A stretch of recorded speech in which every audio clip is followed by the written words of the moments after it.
Minden furry és nem furry hallotta már azt a szót, hogy GIF. Ha egy átlag embernek mondod, aki egy dohos, koszos irodai szobában van egy Windows 7-essel, akkor erre csak annyit fog mondani, az mi? Nos barátom, úgy érzem, hogy ki kell tolni a tudásod határát egy olyan helyre, ahol csak véletlen pottyannak a tudatlan emberek. Beszéljünk akkor őszintén a GIF-ekről. A múlt! Vannak olyan legendák, balladák, amikről énekelnek, beszélnek a minazangerek, hogy a 12. században írásos feljegyzések vannak, egy történet arról. Valaki írt egy meleg vérfarkasos történetet, ami egy érdekes mítosz, bizonyítékok nincsenek erről, úgy fassága, hogy van. Elképzelni oké, akkor az emberek nem igazán fantáziáltak antropomorf állatokról, hogy milyen jó lehetne velük zegzelni. Ugorjuk előre, mert a középkorban nincsenek szexelő furrik. 1970-es évek. Hatalmasat ugrottunk idáig. Átugrottuk a kora újkorát, az újkort, és a jelenkorba értünk. Kibaszott 770 évet léptünk. Tudjátok, mi történt ilyenkor? Történelemmondás mindenki, csak színom egy kis oxigén.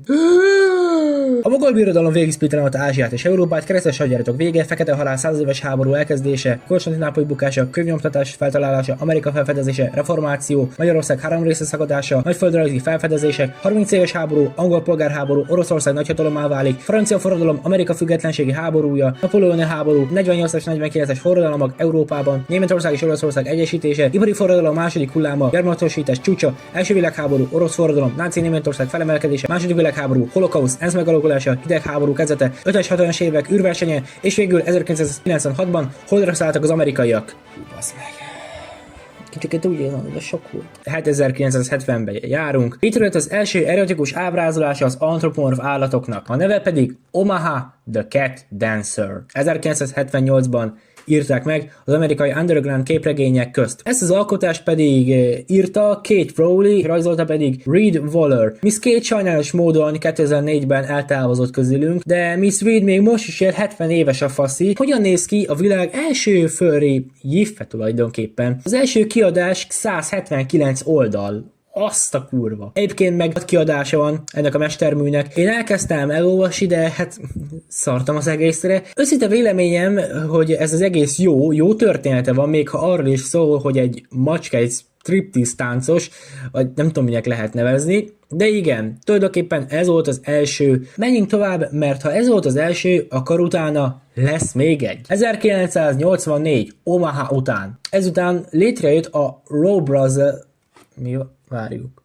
Rowe Brothers, vagy Rowe Brothers? Jó, ahogy esik, úgy puffan. Rowe Brothers egy fanzine, vagyis egy rajongói újság, vagy magazin, ami kifejezetten nem volt pornográf, csak néha-néha tartalmazott olyat. De alapvetően gyerekeknek nem lett számva egyébként. Mark Schmidt... Faszom szépen be.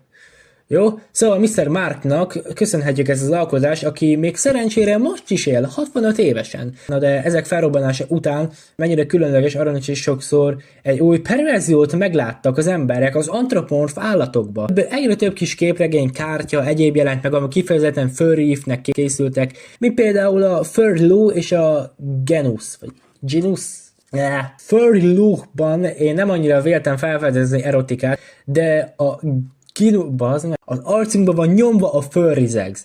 Ennek meg azt hiszem 97 része van. Ezek után már meg lett alapítva az Erox Comics, ami kifejezetten az erotikus képregényeket lehetett venni, és így ez nem undergroundná vált, hanem már egy valós, tapintható dologgá vált. 1990, a 90-es évek, egy új év, a Szovjetunió és a szocializmus az összeomlás szélén van, és elkezdett terjedni a liberalizmus és a demokrácia. Egy új év, egy új kezdetnek. És akkor mi volt a legnépszerűbb dolog az egész világon? Az internet! De akkor már javában majdnem, hogy 10 éve létezett a fandom. Az internetnek hála odaszabad az összes furry, és akik képesek digitálisan rajzolni, vagy tradicionális. Mert ekkor a 90-es években megjelent az alt.fan.furry weboldal is, ami egy online közösség volt a furryknek, ahol megjelent a furry, mintha kötelező lett volna. És itt kezdtek el megjelenni az első furry artistok, akik erotikus rajzokat is tudtak csinálni. 2000-es évek, 2005-re kell ugranunk, ahol a Furry Affinity megjelent,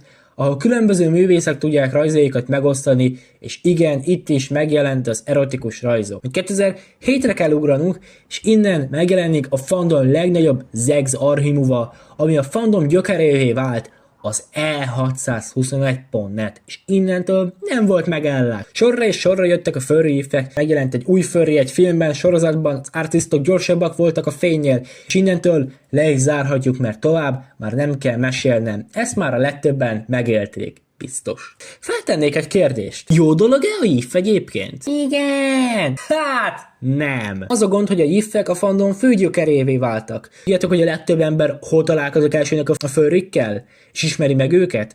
A pornóban, mert a IF-ek izgalmasak, vadonatúj világot mutatnak, extrém nagy méretekkel, ráadásul rajzol, ami jobban esik a szemnek. A dopamin szintet úgy megnövelik, hogy lyukat fúr a téridőben. Ez az egyik legrosszabb dolog.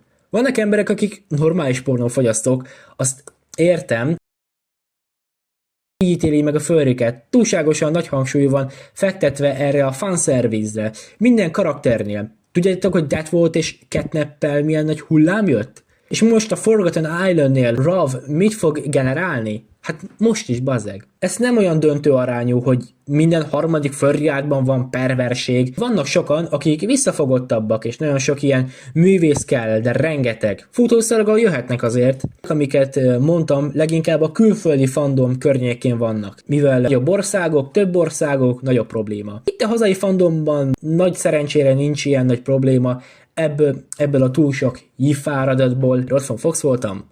Auf Wiedersehen, my fan.